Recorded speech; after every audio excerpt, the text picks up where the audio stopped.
আমার প্রিয় সন্তানেরা, আমি তোমাদের এসব লিখছি যেন তোমরা পাপ না করো।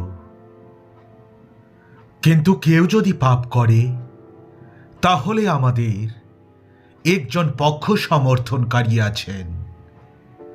তিনি আমাদের হয়ে পিতার কাছে মিনতি করেন।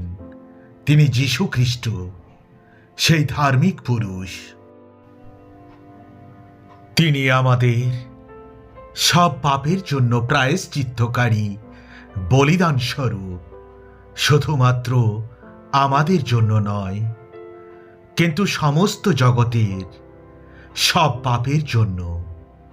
আমরা যদি তার আজ্ঞাগুলি পালন করি, তাহলেই বুঝতে পারব আমরা তাকে জেনেছি।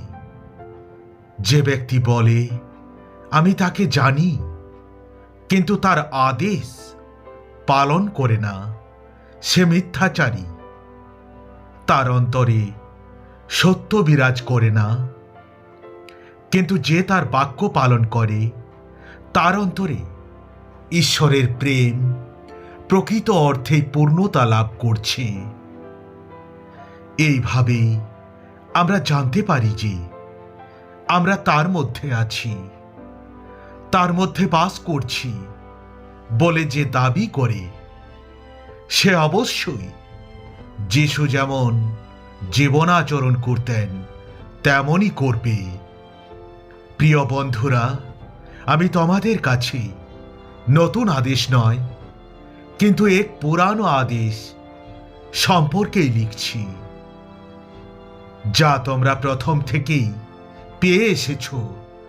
এই পুরানো আদেশেই সেই বাণী যা তোমরা শুনেছ। তবুও তোমাদের কাছে আমি এক নতুন আদেশ সম্পর্কে লিখছি।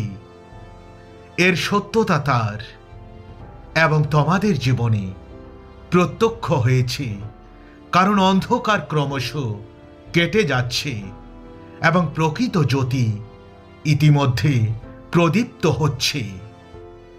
যে সেই জ্যোতিতে অবস্থান করে বলে দাবি করে, অথচ তার ভাই বোনকে ঘৃণা করে, সে এখনো অন্ধকারেই আছে। যে তার ভাই বোনকে ভালোবাসে, সে জ্যোতির মধ্যেই জীবনযাপন করে।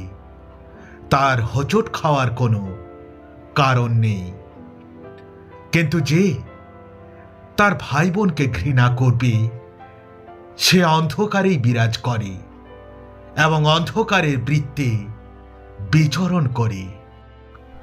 সে কোথায় যাচ্ছে তা জানে না, কারণ অন্ধকার তাকে অন্ধ করে দিয়েছে। প্রিয় সন্তানেরা, আমি তোমাদের লিখছি, কারণ তার নামের গুণে তোমাদের সব পাপের মার্জনা হয়েছে। পিতারা, আপনাদের লিখছি, কারণ যিনি আদি থেকে বিদ্যমান তাকে আপনারা জানেন। যুবকেরা, প্রিয় সন্তানেরা, তোমাদের আমি লিখছি, কারণ তোমরা পিতাকে জেনেছ। তোমাদের লিখছি, কারণ সেই পাপাত্মাকে তোমরা জয় করেছ। পিতারা, আপনাদের আমি লিখছি, কারণ আদি থেকে যিনি বিরাজমান আপনারা তাকে জানেন। যুবকেরা, তোমাদের আমি লিখছি, কারণ তোমরা বলবান, আর তোমাদের মধ্যেই ঈশ্বরের বাক্য বিরাজিত, এবং তোমরা সেই পাপাত্মাকে জয় করেছ। জগৎকে বা জাগতিক কোনো কিছুই তোমরা ভালোবাসো না। কেউ যদি জগৎকে ভালোবাসে, তাহলে পিতার ভালোবাসা তার অন্তরে নেই। কারণ এ জগতের সমস্ত বিষয় পাপী মানুষের শারীরিক অভিলাষ, চোখের অভিলাষ ও জীবনচর্চার গর্ব পিতা থেকে নয়, কিন্তু জগৎ থেকে উদ্ভূত আর জগৎ ও তার কামনা বাসনা বিলুপ্ত হবে, কিন্তু যে ব্যক্তি ঈশ্বরের ইচ্ছা পালন করে সে চিরকাল জীবিত থাকবে। প্রিয় সন্তানেরা, এ সেই অন্তিম প্রহর, এবং তোমরা যেমন শুনেছ খ্রিস্টানের আগমন সন্নিকট, বরং এখনই বহু খ্রিস্টানই উপস্থিত হয়েছে। এইভাবেই আমরা জানতে পারি যে এখনই অন্তিম প্রহর। আমাদের মধ্য থেকেই তারা বেরিয়ে গেছে, কিন্তু প্রকৃতপক্ষে তারা আমাদের ছিল না। কিন্তু তোমরা সেই পবিত্র জন থেকে অভিষিক্ত হয়েছ, এবং তোমরা সবাই সত্যকে জানো। তোমরা সত্য জানো না বলে নয়, বরং তোমরা তা জানো বলেই আমি তোমাদের এই কথা লিখছি। সত্য থেকে কোনো মিথ্যার উদ্ভব হতে পারে না। কে সেই মিথ্যাবাদী? যীশু খ্রিস্টেই এ কথা যে অস্বীকার করে, সেই এরকম মানুষই খ্রিস্টানি, যে পিতা ও পুত্রকে অস্বীকার করে। পুত্রকে যে অস্বীকার করে সে পিতাকে পায়নি।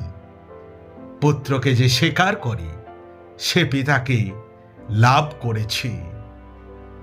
দেখো, প্রথম থেকেই তোমরা যা শুনেছ তা যেন তোমাদের অন্তরে থাকে। যদি তা থাকে, তোমরা পুত্রতে ও পিতাতে বিরাজ করবে। এ হলো আমাদের দেওয়া তার প্রতিশ্রুতি, অর্থাৎ অনন্ত জীবন। যারা তোমাদের বিপথে চালিত করতে সচেষ্ট, তাদের এই বিষয়ে আমি এসব কথা লিখছি। তোমাদের ক্ষেত্রে তার কাছ থেকে যে অভিষেক তোমরা পেয়েছ তা তোমাদের মধ্যে রয়েছে, এবং আর কারো কাছ থেকে তোমাদের শিক্ষা গ্রহণের প্রয়োজন নেই। তার সেই অভিষেক সব বিষয়ে তোমাদের শিক্ষা দেয়, এবং সেই অভিষেক প্রকৃত, কৃত্রিম নয়। তাই এই অভিষেক তোমাদের যেমন শিক্ষা দিয়েছে, তোমরা তেমনই তার মধ্যে থাকো।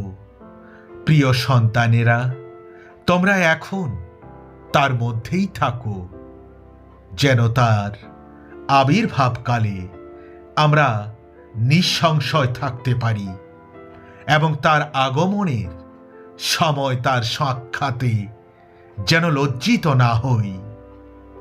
তিনি ধর্মময়, তা যদি তোমরা জেনে থাকো, তাহলে এই কথাও জানো, যারা ধর্মাচরণ করে তারা সবাই ঈশ্বর থেকে জাত। God bless you.